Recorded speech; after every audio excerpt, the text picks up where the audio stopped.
अस्सलाम वालेकुम। हम टॉक में फ़ारीना सिद्दीकी एक बार फिर एक छोटी सी बात लेके आपकी खिदमत में हाजिर। बिस्मिल्लाहिर्रहमानिर्रहीम, अस्सलातु वस्सलाम अला नबील करीम।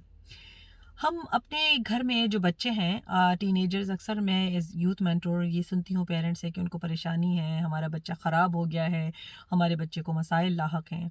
हम अक्सर ये नहीं सोचते कि बच्चे के अगर पूरे नहीं तो 90% मसाइल घर के माहौल और हमारे रवैयों की वजह से होते हैं।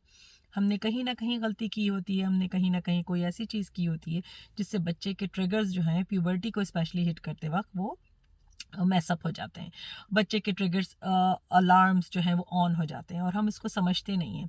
हम अगर कहीं जाते भी हैं, कोई कोर्स पढ़ना चाहते हैं, कुछ करना चाहते हैं, तो हम जाके वहाँ कहते हैं हम तो इसलिए पढ़ने आए हैं कि अपने बच्चों को समझा सकें। हम खुद बेहतर नहीं होना चाहते, हम खुद बेहतर मुसलमान नहीं बनना चाहते, हम खुद बेहतर पेरेंट नहीं बनना चाहते, हम अपनी गलतियाँ नहीं मानना चाहते। तो बहुत ज़रूरत है कि हम इस चीज़ को समझें, जब हम खुद बेहतर होंगे तभी हमारा बच्चा बेहतर होगा। मैं अक्सर लोगों की कंप्लेंट सुनती हूँ, मेरे पास एवरी वीक मेरे पास 2-3 कॉल्स आती हैं, मेरी बच्ची ख़राब हो गई है, मेरा बच्चा ख़राब हो गया, आप प्लीज़ उससे बात कर लें। और अगर मैं उनसे ये कहती हूँ कि मैं आपसे बात करना चाहूँगी कि क्या चीज़ है जो रवैये का फ़र्क हम मतलब बेहतरी की तरफ ले जा सकते हैं, तो कहती नहीं मुझे तो कोई मसला नहीं है।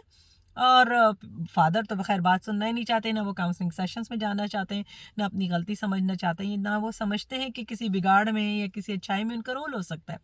लेकिन मदर्स का भी ये होता है कि बच्चों को मसला है। बच्चा दीन फितरत पे पैदा होता है। कोई बच्चा गंदा, गलीज़, ख़राब ज़हन का पैदा नहीं होता। अल्लाह सुब्हाना ताला हर बच्चे को मुसलमान नेक फ़ितरत रूह के तौर पे इस दुनिया में भेजता है। रसूल पाक सल्लल्लाहु अलैहि वसल्लम की हदीस है कि बच्चा दीन फितरत पे पैदा होता है ना, इस्लाम पे पैदा होता है, मुसलमान होता है वो। और फिर वालिदैन उसको यहूदी, ईसाई या जो भी वो प्रैक्टिस करते हैं वो बना देते हैं। तो अगर हम अपने घर में टॉक्सिक माहौल रखते हैं, अगर हम अपने घर में कोई ऐसी टेंशन्स रखते हैं, स्ट्रेसेस रखते हैं, हर घर में होती हैं, लेकिन कुछ घरों में कुछ ज़्यादा होती हैं। तो अगर वो माहौल ख़राब होता है तो उसकी वजह से हमारे बच्चे की रवैये में भी चेंज आ जाती है। हमारा बच्चा भी वैसे बनने लगता है। वो ज़्यादा चिल्लाना शुरू कर देता है, चीखना शुरू कर देता है, चीज़ें तोड़ना शुरू कर देता है। और फिर एक और चीज़ होती है, जब वो घर के माहौल से फ़रार चाहता है तो वो बाहर एस्केप ढूँढता है। दोस्तों में, दूसरी जगह पे जहाँ हम नहीं चाहते कि वो जाए, वो वहाँ पे जाके अपने लिए सुकून तलाश करता है।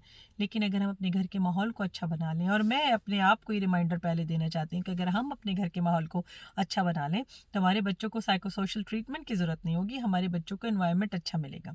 और अगर आपका बच्चा कोई ट्रीटमेंट मांग रहा है या उसको ज़रूरत है, एंग्जाइटी है, डिसऑर्डर है, इंसोम्निया है या कुछ है, प्लीज़ उसको किसी प्रोफेशनल जिस पे आप ट्रस्ट कर सकती हैं, बहुत सारे ट्रस्टेड मुस्लिम प्रोफेशनल्स हैं, उनसे ज़रूर कांटेक्ट कराइए। अगर आप जानना चाहते हैं कि किससे बात करें तो मुझसे ज़रूर रब्ता कीजिए। contact@farinasiddiqui.ca या फिर farinasona@gmail.com, और मैं आपको ट्रस्टेड प्रोफेशनल से कनेक्ट करा सकती हूँ। प्लीज़ अपने बच्चों के लिए अपने घर के माहौल को बेहतर बनाइए और अपने बच्चों का साथ दीजिए हर गुज़रती उम्र के मसाइल के लिए। अस्सलाम वालेकुम वरहमतुल्लाहि वबरकातुहू।